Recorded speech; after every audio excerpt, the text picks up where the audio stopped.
Good evening, friends. Welcome. It's lovely to be with you this evening with our very last meeting for the year.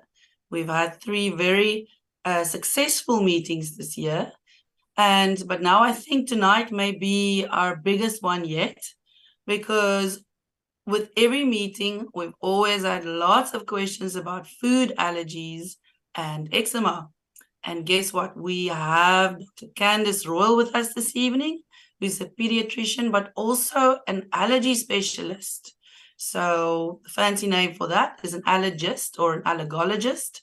And she's with us tonight to give us all the answers to all the questions that we've ever had. And welcome, Candice. It's lovely to have you here. Thank you so much, Sarita. It's a great pleasure for me to join this event. And Candice is with me in Cape Town. And then we have Rachel, who's a mom of two kids with food allergies, is joining us this evening.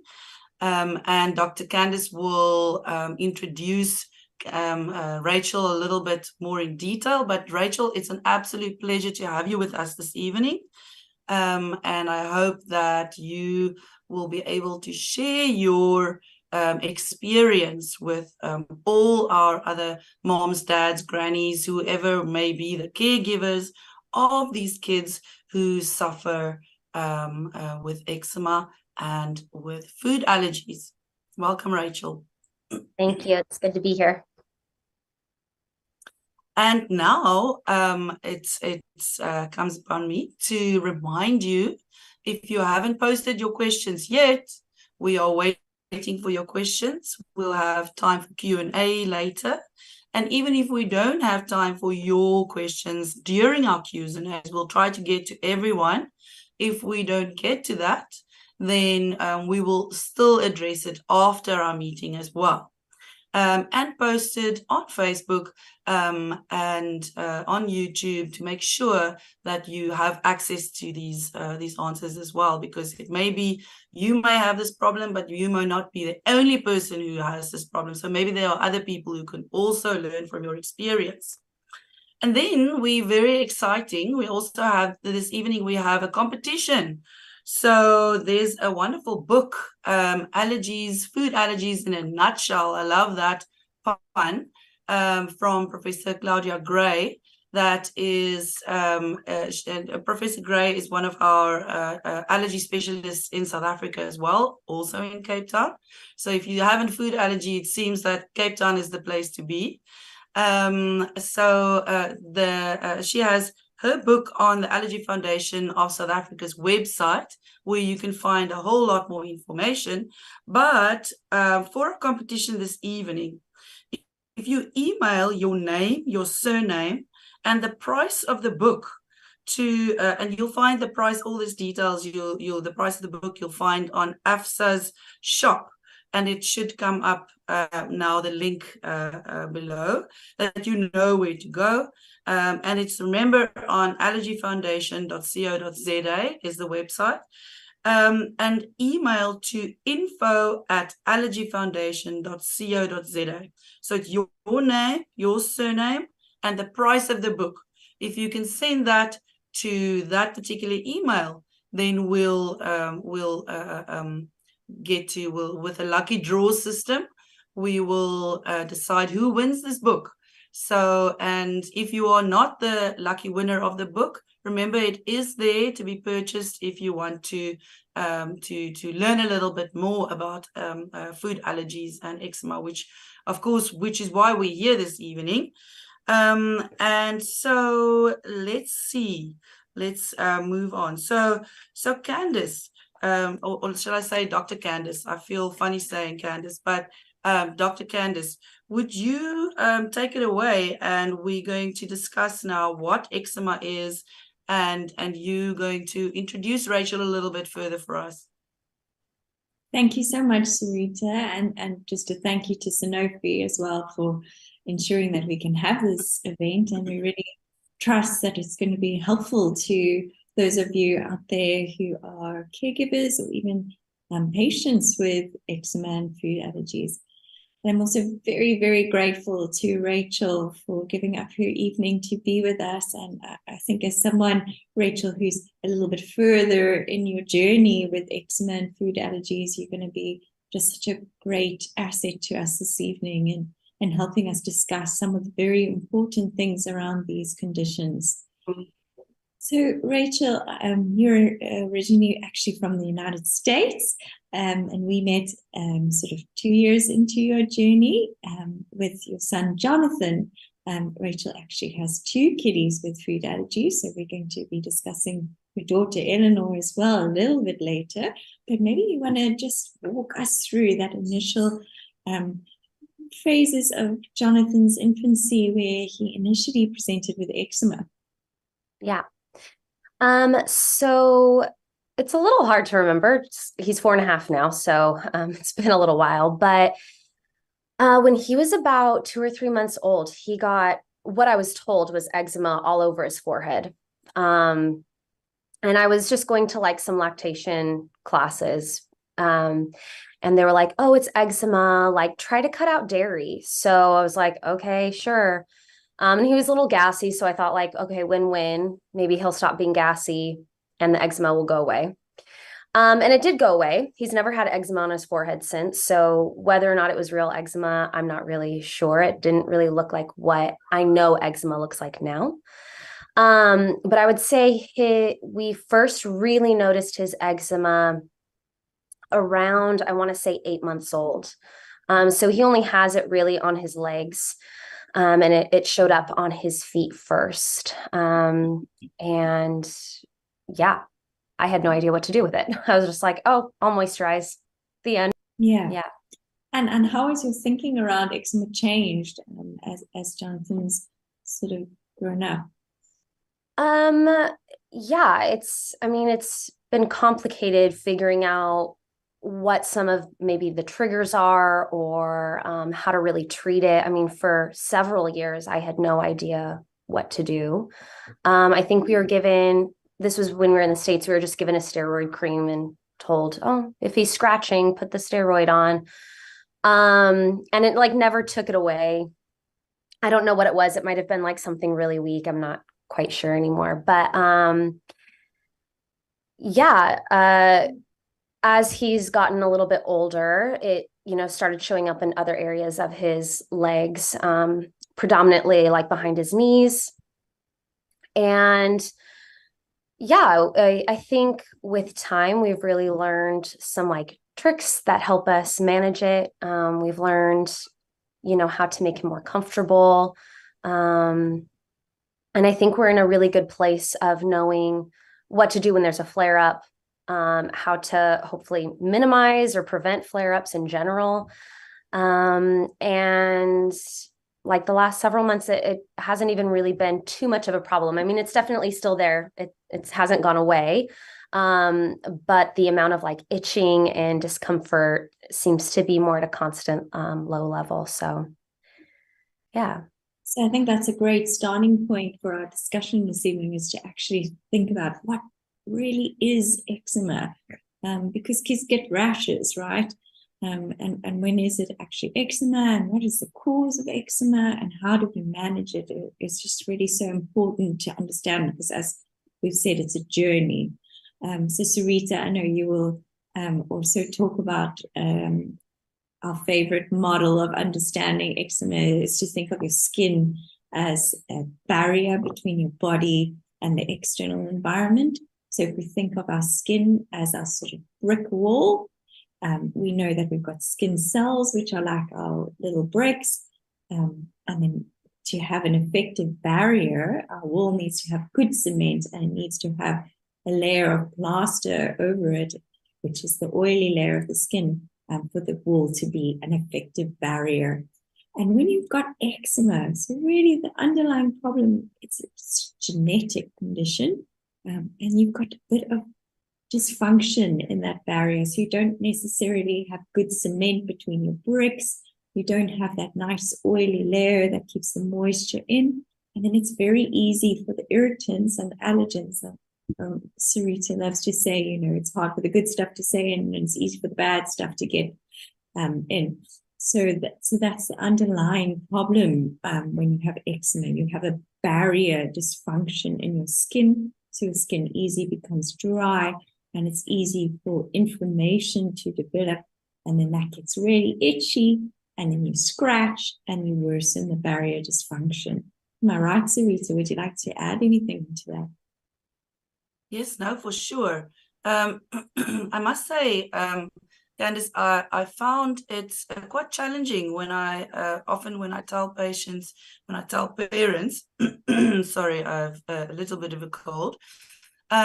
So if I tell parents it's a genetic condition, then the challenge starts immediately, I find, because they would say, I don't have it, doctor, or dad doesn't have it, mom doesn't have it, no one has it.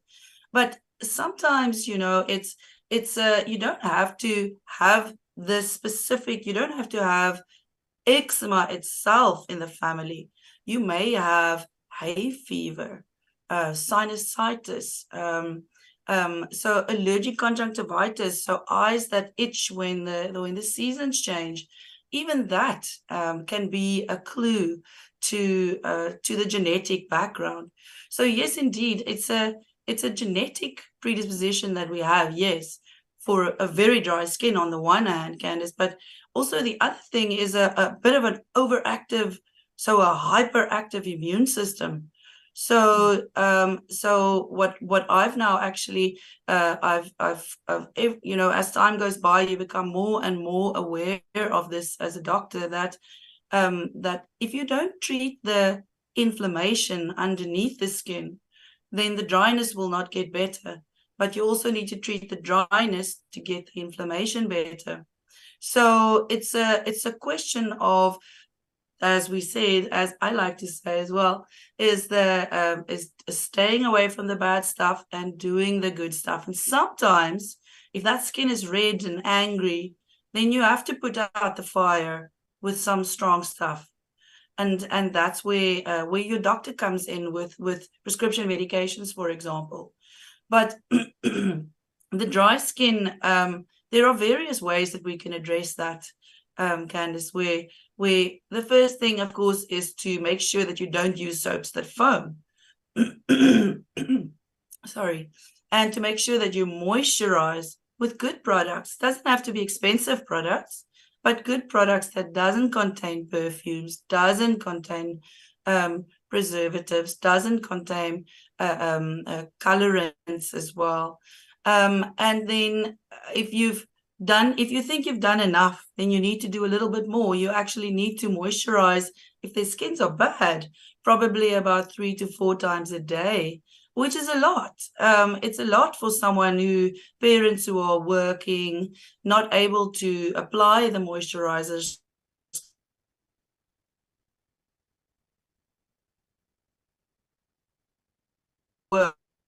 to have to take off all your clothes during break time at lunch and apply a moisturizer, for example. So yes, but making sure that you moisturize, and sometimes also use things like the wet wraps. So, for example, in our we have a Kitty Calmwear range, Allergy Foundation, that's on the website as well. And you can get a lot of information about how we can use these Kitty Calmwear products. And I know that Rachel mentioned to me a bit earlier that she was also using that. And Candice, you also have some good advice there, wearing the whole suit, or just using small little areas if you just need to treat certain sections.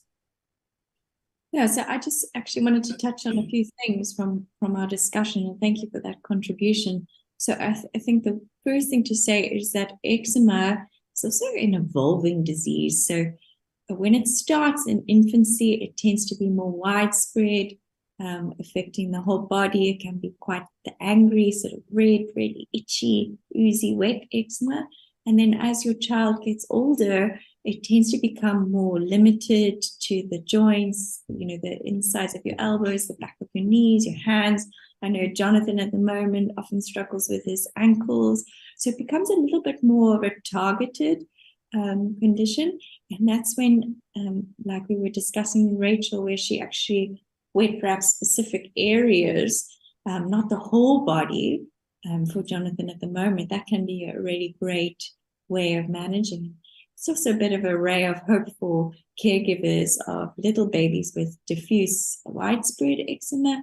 Things are going to get better. We know that the majority of children, by the time they enter schooling, are significantly better. And if they still have eczema, it's going to become a little bit more limited and hopefully more sort of subacute, not that very angry, red, flary eczema that we see in small babies.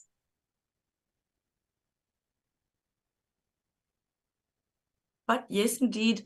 One of the things also that I often hear from patients as well, Candice, is when babies, then they have these really angry little red cheeks, oozy, and skin is broken and it's wet. And that is often how eczema starts. So when they develop it as children, and that's usually within the first year of life, it would look like that, and then changes. And then if we get to adult years, then we will have more, because adults can also have eczema, and you may even develop it for the very first time, that it can become visible in your adult years. Even up to the age of, even in your 60s, you can develop it for the first time. So we now know it's not just kids that get eczema, but those kids that do have it, then they usually outgrow it. But of those cases, even those that outgrow it may have a recurrence at some stage during their lives. And then if we're talking about adult eczema, then we are looking more at hand eczema, and eyelid eczema, facial eczema, and eyelid eczema. Those are the areas that we are typically, that is typically involved when we have it as adults. Now, I just want to... Yes, sorry, Sarita, I'm interrupting no, you. No problem. Sorry for interrupting you. Before There's a bit of a delay, so there's a bit of a delay. So yeah. So no, but when would we think of, what age groups would we think of where a foodstuff may play a role? I mean, if you're an adult, is that likely to happen? If you're a child, is that more likely to happen? When do we think that, a food may actually be involved here? Yeah, so I love what Rachel touched on, is that at the lactation clinic, she was immediately told to cut out dairy in her own diet when, Jonathan had that rash on his forehead, which was still not 100% certain whether that was just sort of severe cradle cap or, facial eczema. And I think that's a topic that we really want to explore tonight, is that so often parents with children with eczema want to find a food to blame, and that's very understandable because the journey with a child with eczema is tough. And if your child has severe diffuse early onset eczema, it's very tough. But in the vast majority of cases, the link between foods and eczema is actually the other way around. So children who have eczema, and Rachel's going to speak to this shortly, are far more at risk of having a food allergy than children without eczema. But it's not the food that causes the eczema. It's the lack of that skin barrier, that ability of allergens to enter your skin early on in life. And meeting allergens through your skin is a bad way of meeting allergens. We're supposed to meet them through our gut for the first time. But if you have a broken skin barrier because you have eczema, you're going to meet foods through your environment for the first time through the skin, and that sets up allergy. Whereas children who meet foods for the first time in their gut, your immune system is designed to tolerate food. So it's much more likely to accept foods and not develop allergy, which is an overactive immune response to a food. So children with eczema are more likely to have a food allergy because they have eczema, because they have a skin barrier dysfunction. foods in the vast majority of children with eczema. The food is not driving the eczema at all.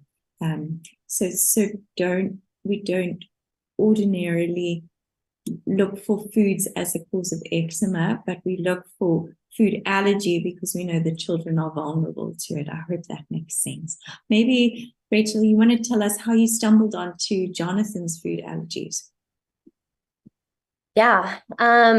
So I discovered that he was possibly allergic to dairy when he was probably around 6 or 7 months when I was introducing solids. I either gave him like shredded cheese or yogurt, cow's milk yogurt, and I noticed these like red splotches on his face. And I thought, that's kind of weird. So I asked his pediatrician, and she really downplayed it. She's like, oh, just wait a month, try it again. So like I did it, the splotches returned. I told her again. She's like, oh, maybe try when he's just a little bit older. His system maybe isn't quite developed enough yet. And I was like, okay, well, we'll do that, I guess.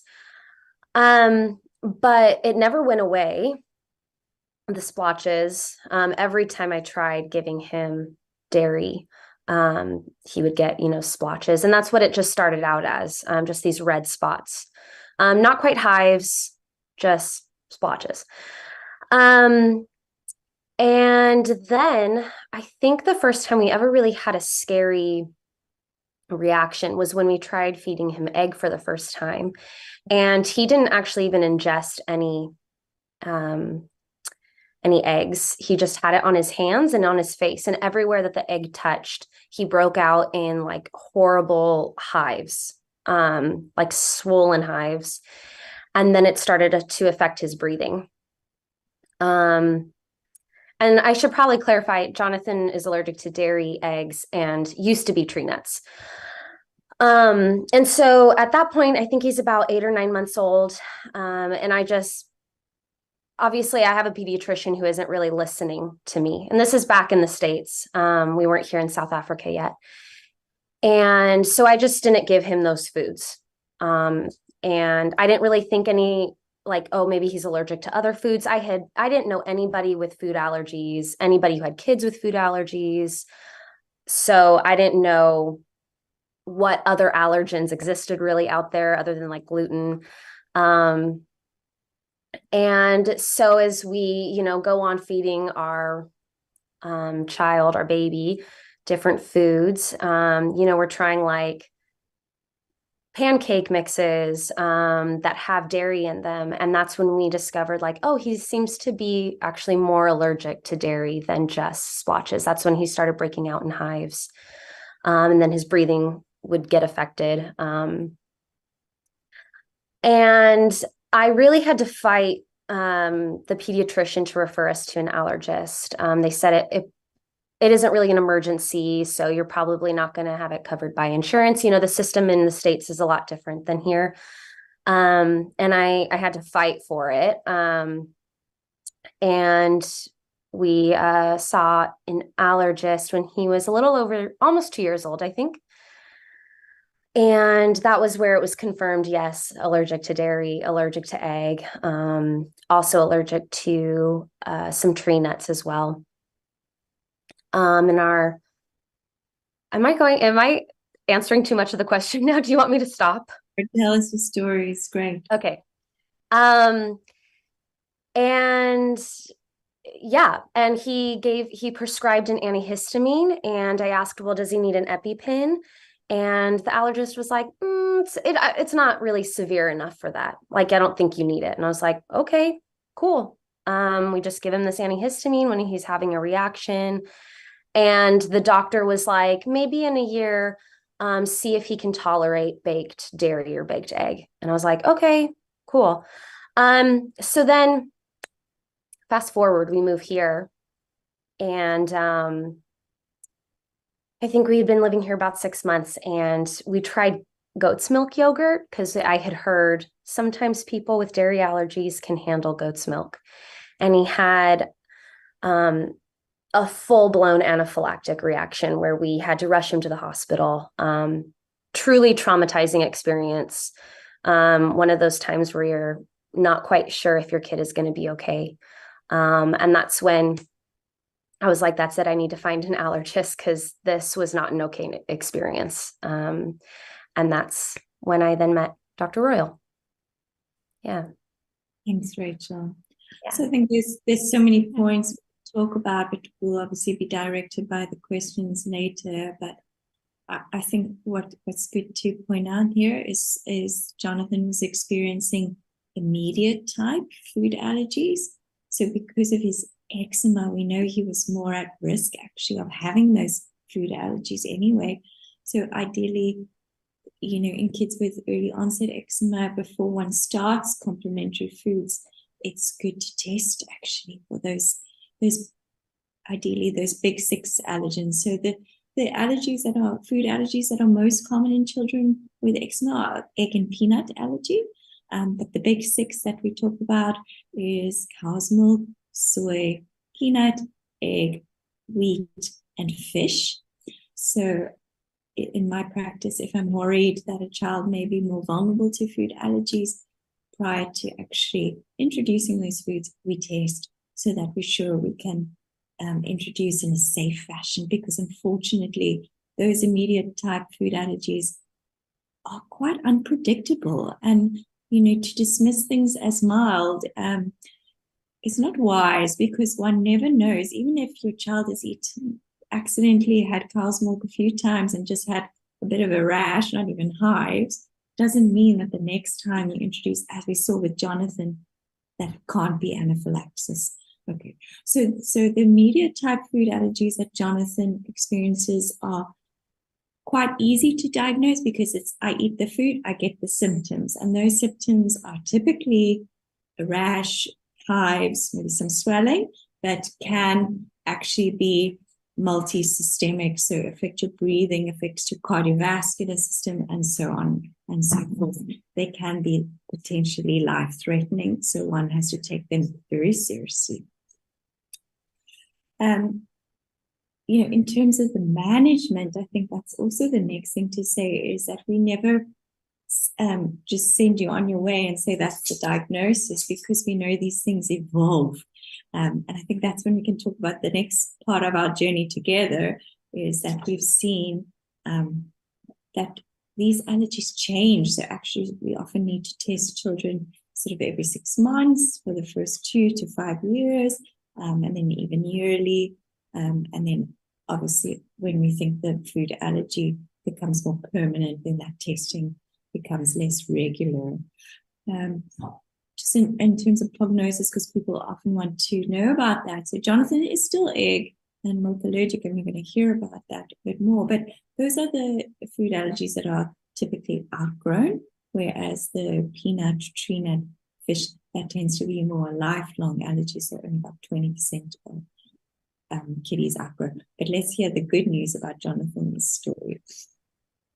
Yeah, so we met Dr. Royal January, what is it, 2022, and got on, the treatment plan and started, really getting him tested on things, so we knew for sure what he was allergic to.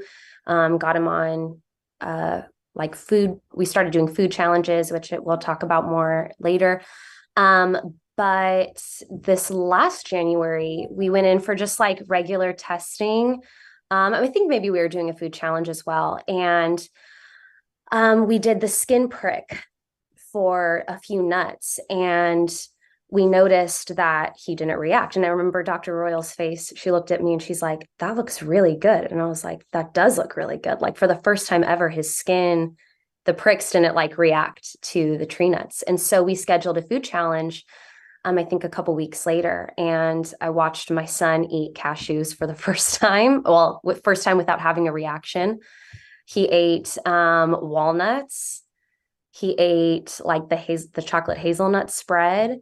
And I was just blown away. Like, I never imagined him growing out of the tree nut allergy. That wasn't even like on my radar of possibilities. And so I think what was really encouraging for me is it helped me see that his immune system is maturing, and there's hope. there's hope for him that, yeah, his body will start identifying food as just food and not an enemy. But yeah. That's great.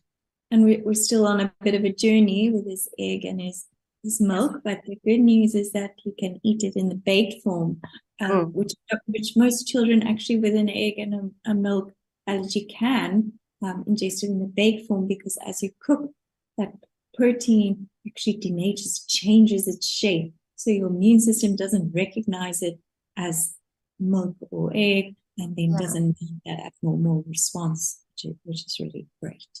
Yeah. Yeah. Maybe so I'm sorry, yeah. Sorry, Rachel. Tell us about having an EpiPen and an action plan. How does that, fit in? Yeah. So before meeting Dr. Royal, we didn't have any of that. Like I said, we just had the antihistamine. And it was when he had that really scary reaction to the goat milk yogurt. We gave him, I think, 2 doses of the antihistamine, and he was not getting better. Full on wheezing, and like mood change as well. And the first thing that I remember Dr. Royal saying is that we needed an action plan, especially because he was about to go to preschool for the first time. And she just gave us this chart of like, if this is happening to him, he's having this kind of reaction, do this. If it turns into this kind of reaction, do that. And it was so helpful to me because it really spelled out, this is what you do. This is what you look for. This is what you do. So yeah, we have we have multiple EpiPens now. We haven't had to use them yet, thankfully. There's been, I think, one time where we probably should have used it. And that's, I think, one of the hard things about food allergies is just learning when it's best to actually do what you think might be too extreme. But when it comes to your child's like life and their safety, it's better to give the EpiPen. So that's what we have learned. But I think it also gives a security for us, knowing that if he does come across something, if he's given food accidentally that's not safe for him, or comes into contact with one of his allergens and just has a severe reaction, we have the answer. We have the thing that can keep him safe. And for us, especially as we're, from the United States, we do quite a bit of traveling. And so to know when we're on the airplane, even when we're, thousands of feet in the air, we have, the best thing for him, which is that EpiPen. So yeah, it's a really good security to have that. Great. Thanks, Rachel. There's so much we could discuss, but we'll be led by the questions. We've already mentioned that Jonathan was diagnosed with skin prick test. Do you want to maybe give people an idea what a skin prick test is all about? Yeah. So what that looks like is they'll like Dr. Royal put these little droplets on his arm of his, like, I don't know, concentrated form of different allergens. And then she takes just a little prick and she calls it popping bubbles. It's a way to make the kids maybe find it a little more fun. So yeah, she just pricks each, kind of bubble. And then you wait a little bit and you just see how the skin reacts. And usually there'll be like a little welt. And that tells the doctor, I don't know what any of it means, but that would tell the doctor, how, if they're allergic to different things. And so we've done those quite a few times now of different allergens, just to really rule out all sorts of things. It's also given us clues for, allergies that are not food.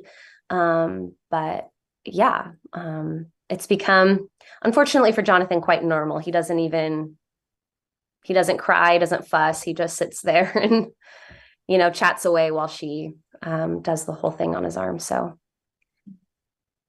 And I'm sure you can tell people from your experience, it's actually quite a simple test. It is. Great. You get the answers there and then. It does, for foods, it doesn't require a bit of interpretation. So people with eczema especially can often have false positives. So one does have to interpret those skin tests quite carefully in the context of the patient's history. So not everyone that gets a hive at that site is necessarily allergic. So it's to just know that as a baseline. There's also a blood test one can do, which is equally as good. I just love doing skin prick tests because you can let the patient know exactly the answer as they walk out the door. It's less invasive. But there are other reasons. And on the Allergy Foundation's website, we do have some information regarding those tests. I just want to go on. I know we are just flying through our time together and we don't want to run out of time for questions. But maybe, Rachel, you can tell us about Eleanor and how different did that look? Yeah. So I have a daughter. She's just over a year and a half old. And maybe some of you know, if you have one child who has food allergies, it just even thinking about giving baby number 2 food is quite anxiety inducing. But before we even got close to feeding her solids, I started noticing blood in her poopy diapers. And it was like just kind of streaks of blood, but the poo is also quite mucusy. It's really gross, but that's what it looked like. And I actually didn't do anything about it for about a month. I just thought maybe it'll go away. And she actually also had acid reflux, pretty bad.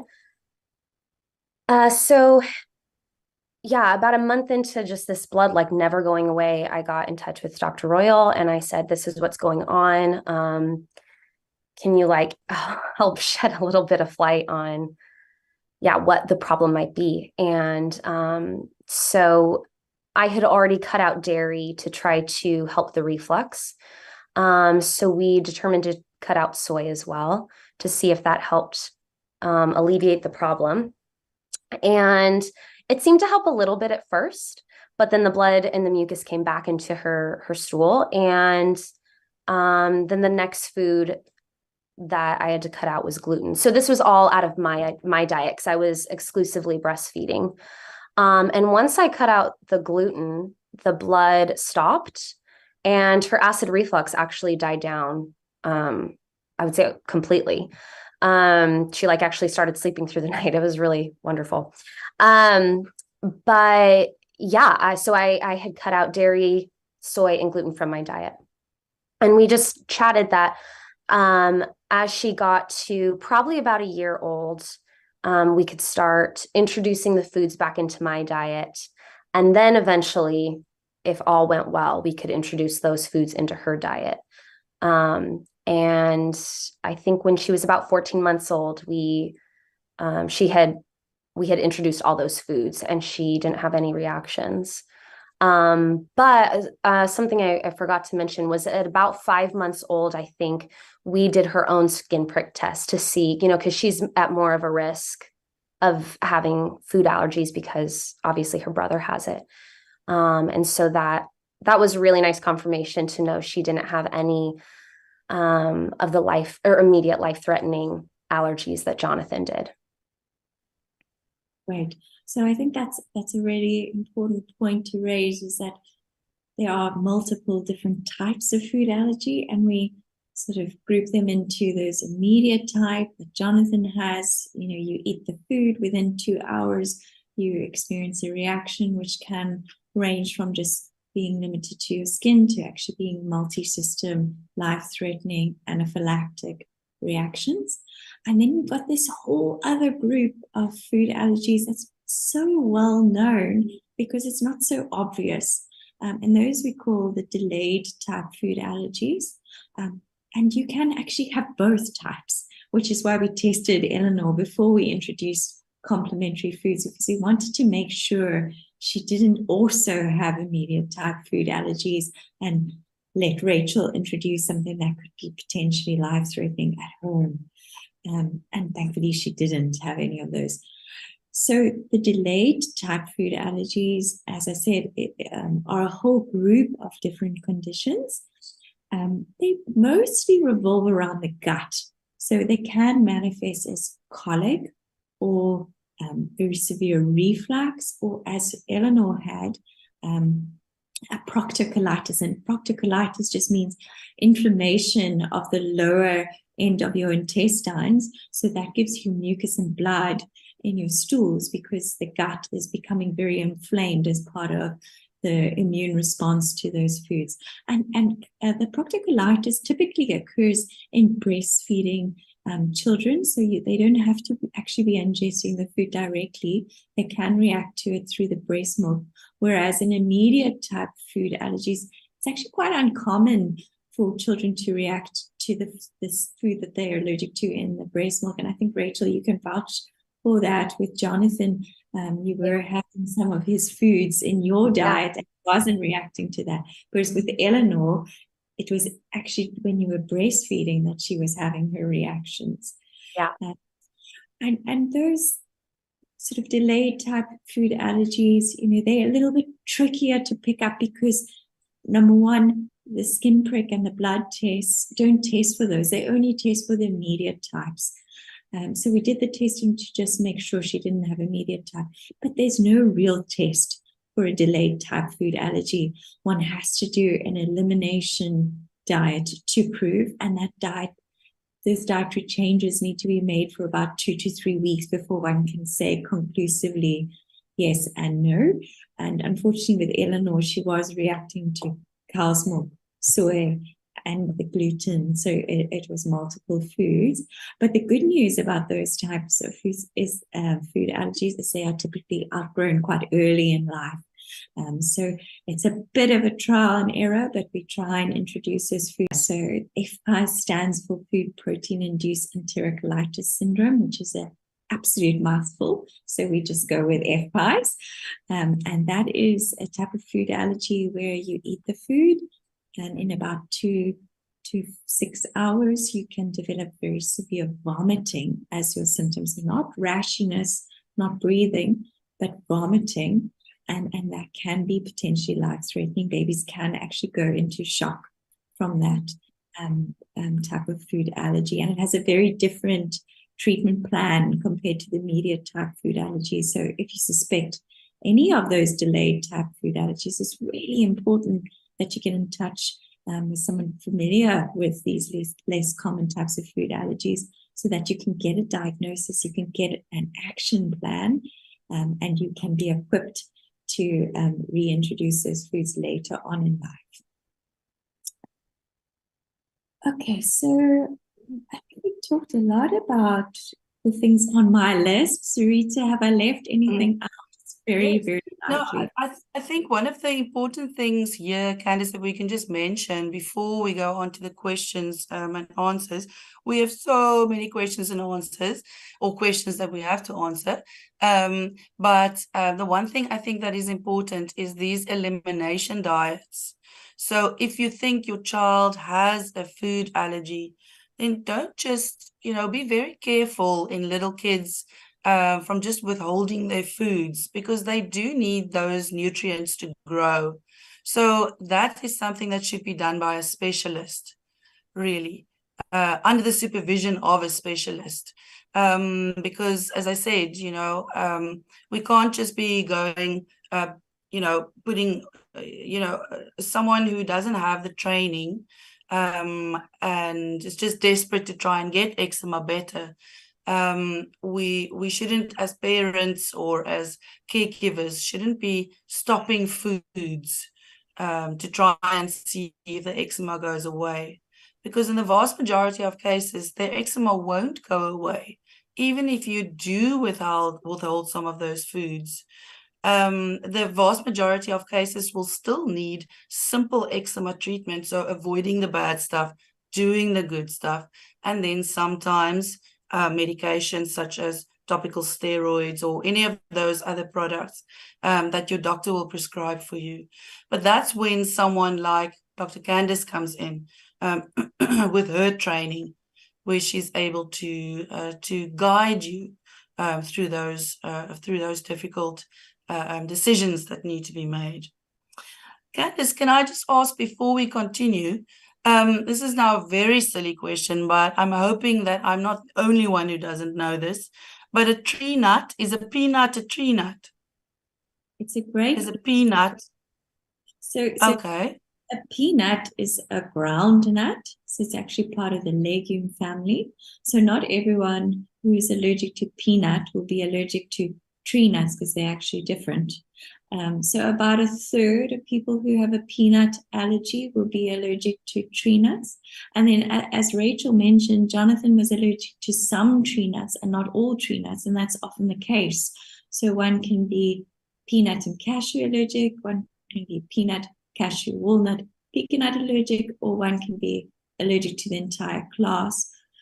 So it's important to tease that out because it has massive implication for, what one can eat. And I think the point I wanted to circle back to that you raised is that we don't want to limit diets excessively in small children. It's not a good thing for them nutritionally, but also it can actually set you up for developing food allergies.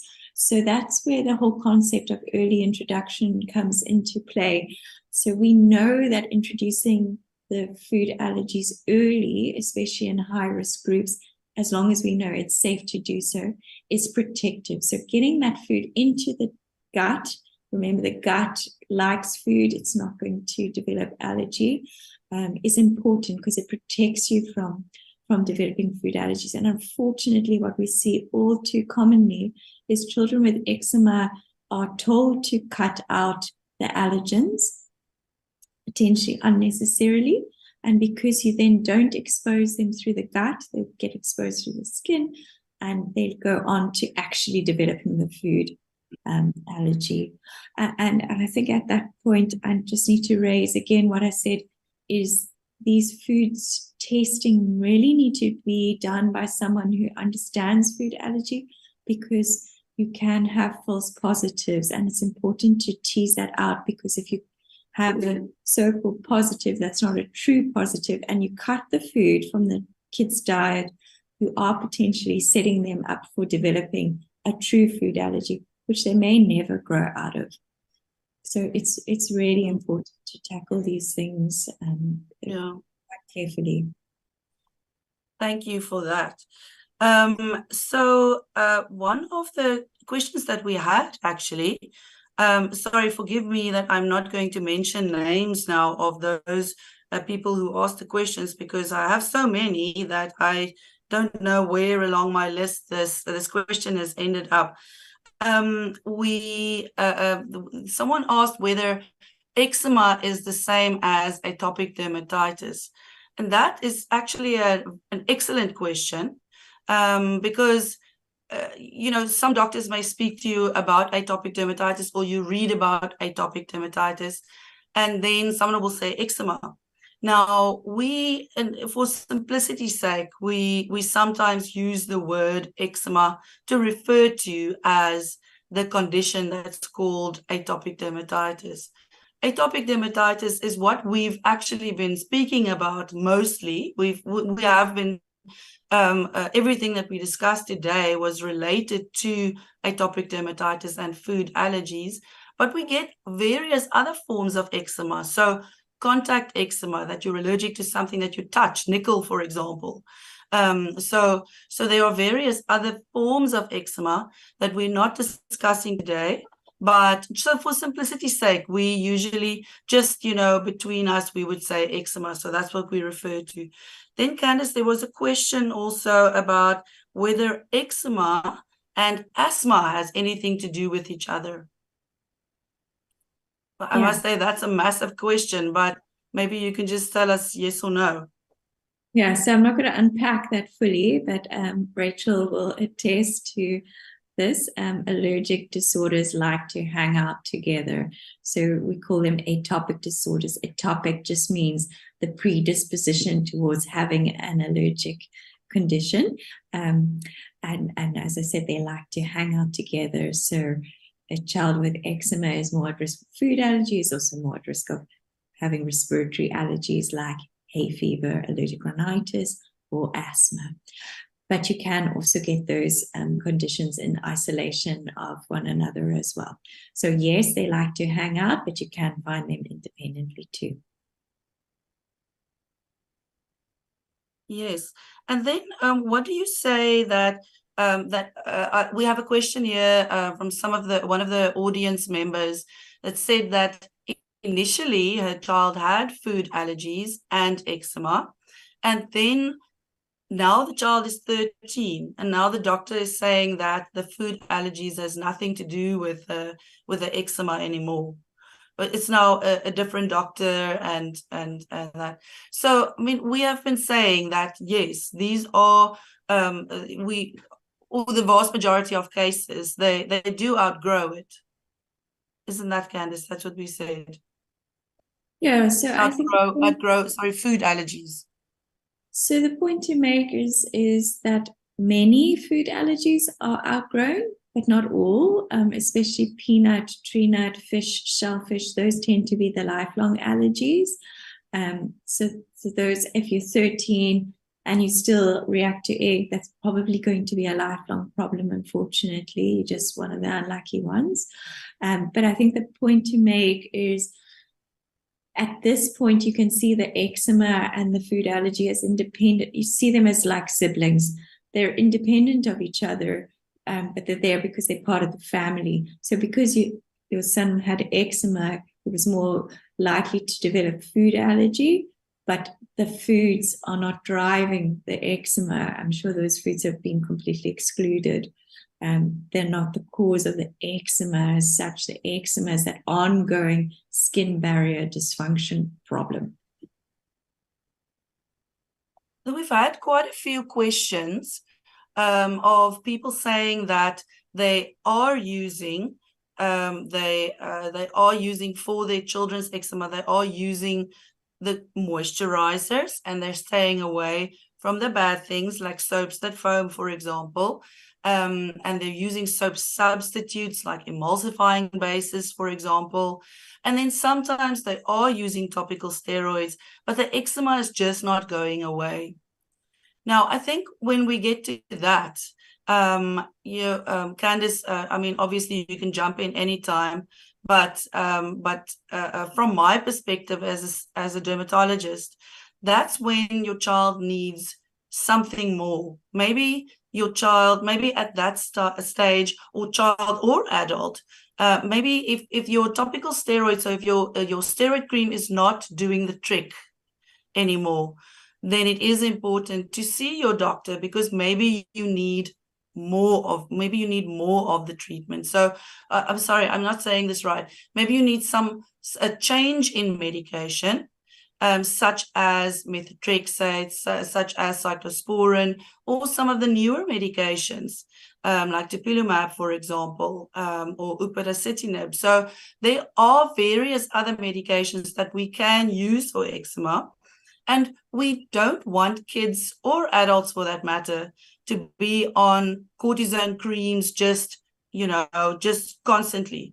It's not something that we should be advocating, because topical steroids, cortisone creams, in the long run has side effects. So it's important that if you don't, with your current dermatologist or with your current doctor, if you're not seeing results, if you are struggling to find a common ground, struggling to improve the child's skin condition, then maybe it's time to look for someone who has a particular interest in atopic eczema, who has a particular interest in atopic dermatitis then. So someone, an allergist, for example, and we can get names of allergy specialists on the Allergy Foundation of South Africa's website. And then on the Dermatology Society of South Africa's website, we can get names of dermatologists that are particularly interested in eczema as well. So then one needs to pursue that and in that way try to improve the child or the adult's quality of life.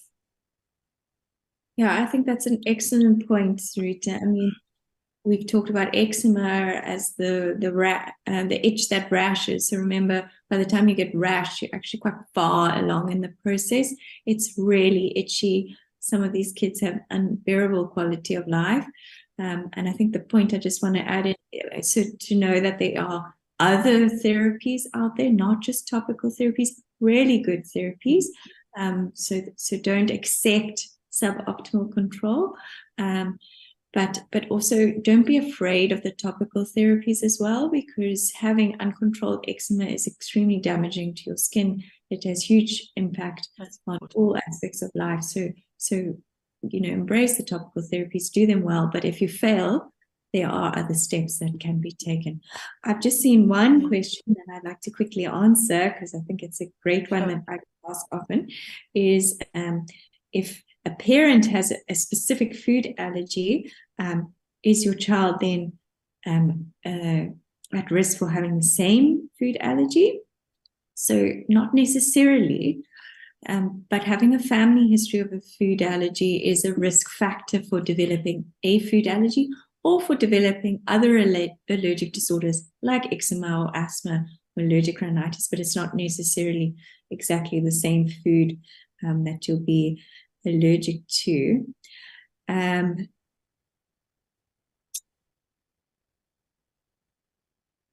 Yeah, I don't know if you've got some other.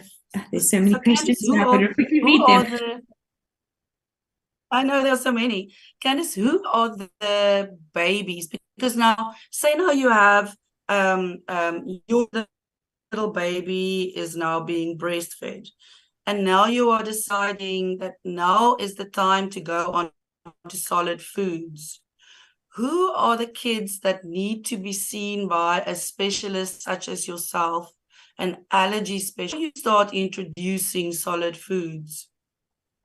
It's a great question. So I think the kids that we want to see, and this is in the ideal world scenario when one has free access to an allergy specialist or allergy testing, which can also be facilitated by your pediatrician or your physician, would be the kids that have early onset eczema, so under 6 months. So before you actually introducing complementary foods, if you picked up your kid has eczema, we would ideally like to test those kids, especially if it's quite widespread, diffuse, angry eczema, and the more severe types. And then, of course, if you have a significant family history, so like in Jonathan and Eleanor's scenario, we tested because Jonathan had multiple food allergies. So we tested Eleanor before introducing.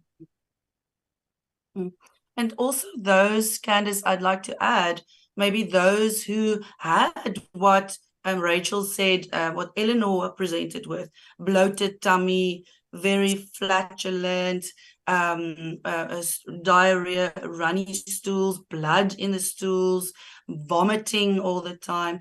These are the kids that we definitely need to think about having testing for food allergies as well.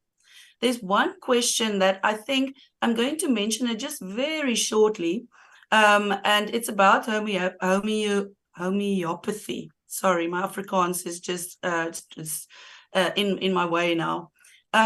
We will definitely have a conversation, I think, once we will have a meeting about where homeopathy fits in. And it works for some people, certainly is. But it's not something that desperate people, because people who have children, or if you suffer yourself with atopic eczema, you can be quite desperate with that. So it is something that you can consider, but it certainly is not the answer for everyone. I think that's probably the point that I would like to bring over. So make sure that you find the names of people who have a particular interest in atopic eczema. So as a reminder, on the Allergy Foundation's website and on the Dermatology Society of South Africa's website. Then just before we go, we have a lot of questions, but don't worry, we will get to them. We will answer them on Facebook or on YouTube, and then we'll post it over there. And then so whoever, if you're not a member of our Facebook group or our Instagram group yet, please have a look at joining, because these recordings that we have now, they are actually being kept on there, on the atopic dermatitis support group of South Africa, on that support group, where we post regularly very informative posts as well. Then I think maybe it's really time to draw to a close here. And we've had such a fantastic discussion and so many things that were mentioned. So much so, Candice, that I think we must have you on again. But maybe just before we go, Rachel, I would really want to thank you for being here this evening and sharing your experience, because this support group, showing parents out there that they are not alone, that this happens to people, and that we should be a community where we support each other with these problems. So, Rachel, is there something specific that you would like to leave with our audience this evening? Something, just a tidbit that you want them to take home? Yeah, I mean, I could talk about Jonathan's eczema, food allergies, asthma all day long. But I think, it's such a journey. And I would say a year and a half ago, I was really not in a good place, even just myself emotionally, because of his allergies. I just felt so powerless, hopeless, totally freaked out. I've even gone to counseling just to process it, because it is such a weight on caregivers. And I think it's something that isn't really talked about too much, because it's not a health issue that's it doesn't seem as urgent, or there's such a misunderstanding, I think, around food allergies and eczema. But it weighs on me a lot. But I think what my hope for anybody whose child might have eczema or food allergies is knowledge is power. And so the more that you learn about the food allergies and the more you discuss with your doctor, allergist, I think the more, for me, the more secure I feel, the more stable I feel safer, because I know my child is safer.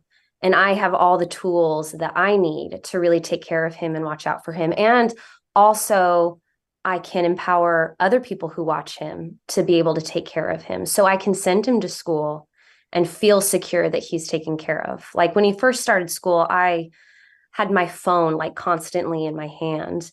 And now, I've talked with his teachers enough, and they are so aware of what his allergies present as, that I can leave my phone aside and just really trust that, our action plan works. And so, yeah, I think the tidbit is to just, keep learning and keep pursuing answers. If you're not happy with the treatment plan that a doctor has given you, fight for your child, find a second opinion, and find an allergist who really listens to you and your concerns and wants to make sure that you, as the parent or caregiver, are set up for success. Yeah, I actually really, really appreciate you mentioning about going for counseling, and because that is a huge burden on an adult, on a parent. I mean, we all worry about our kids, and if you have to worry about someone having a peanut sandwich or a peanut butter sandwich somewhere around your child, I mean, that must be absolutely devastating. But thank you very much for sharing that. And I think that mental health aspect is so important. Candice, anything that you would like to leave just as a last little goodbye to our audience members? I'm just so grateful to you, Rachel, for giving up your evening to just share with us. I think it's just been wonderful, and I can see we have so many messages and questions, and I promise that I will get to them. But I think that just really reinforces that, like you said, there's a lot of misunderstanding and misinformation around food allergy. So really, we encourage everybody, try and get the right answers, the correct answers, because there's a lot of misunderstanding and it can be quite overwhelming. And it can be easy to get a bit lost in the whole process of teasing out your kids' eczema and food allergies. So, the Allergy Foundation of South Africa has a great newsletter they send out. All of the content is checked. So, you're getting factual information. So, plug into those good support groups so you make sure you're getting the support that you need. I think it's critically important. We as healthcare professionals can do so much, but actually we need everybody to work together and really help be advocates for these kiddies and for people with eczema and food allergy. Well, thank you so much for having me, Sarita. Oh, such a joy, Candice. You will definitely be a regular from now on. I hope that you'll be sorry, excuse me, able to join us in the future. Oh, and then so the video will be available shortly, I think, on Facebook, as well as Instagram, as well as YouTube, and you can share it with your family members, friends, anyone that you think could find value from this. And then just one last thing, sorry. Excuse me. One last thing. Please remember about our competition that I mentioned in the very beginning, that there's a competition for a very cute little book that gives you everything that you want to know about food allergies. It's called Food Allergies in a Nutshell by Professor Claudia Gray, and it's available on the Allergy Foundation of South Africa's website. And if you email the Allergy Foundation, if you email the Allergy Foundation with your name, surname, and the cost of the book, then you will be in the running to receive one of those books. And the email address is info@allergyfoundation.co.za. So that was the last meeting of this year, and I would love to thank everyone for their contribution, everyone on on our panel, as well as all of you who joined and stayed till the very end. And many blessings for the rest of the year. And we're already planning for our meetings for next year. If you have anything specific that you'd like us to discuss, then just drop us a message in the Facebook support group, and then we will work it into the program for you for next year.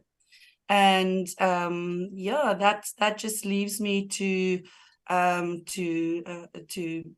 thank you for your time, and I hope that you learned something, and we'll see each other in the new year.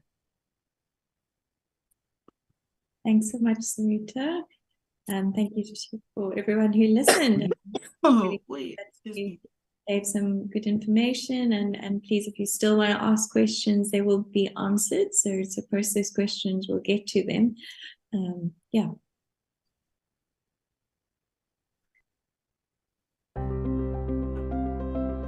Atopic dermatitis, also known as eczema, is a common skin condition that can cause itching, redness, and scaly patches on your child's skin. While there's no cure for eczema, there are ways to manage it and improve your child's skin health and their overall quality of life. I use moisturizing ointment regularly to manage my child's eczema. They work by making an oily layer on top of the skin, preventing water from getting out of the skin from becoming dry. They should be applied frequently, even 6 or 8 times a day for severe eczema. I always tell Mpilo to use the emollient whenever she feels itchy instead of scratching.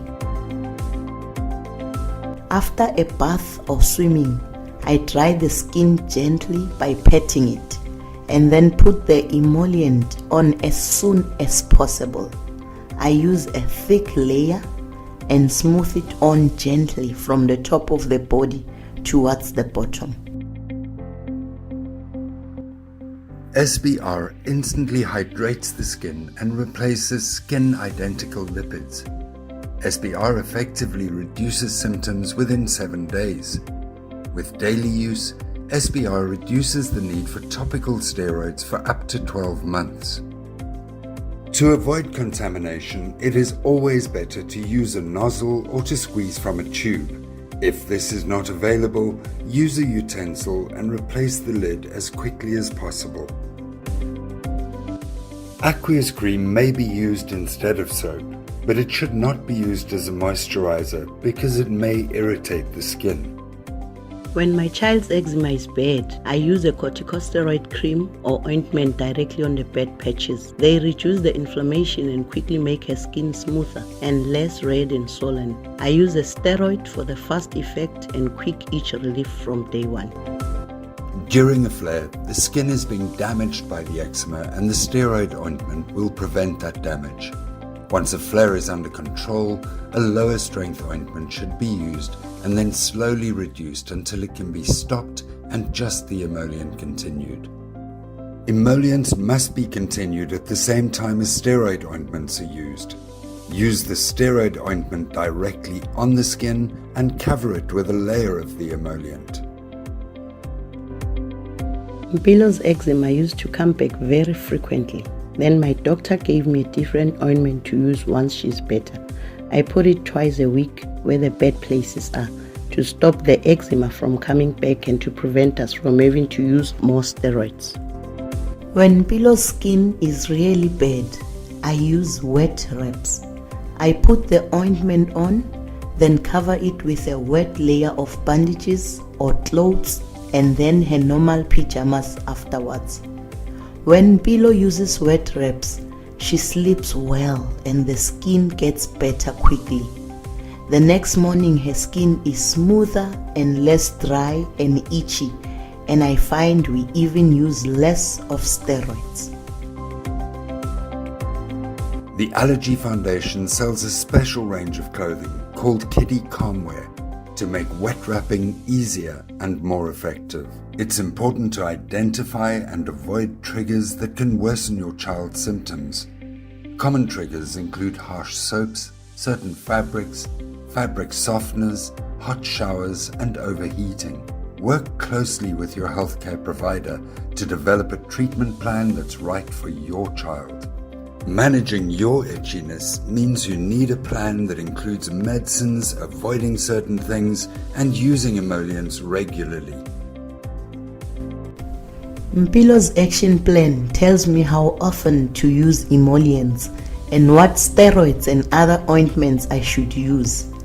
I learned to use the emollient regularly to reduce her symptoms, give her healthy skin, and help her live her best life despite eczema. So I can feel better, sleep better, and enjoy my life with healthy skin. Help us to help you. Go to the Allergy Foundation website at www.allergyfoundation.co.za and sign up the Allergy Foundation as one of your beneficiaries on your Woolworths My Schools, My Village, My Planet card.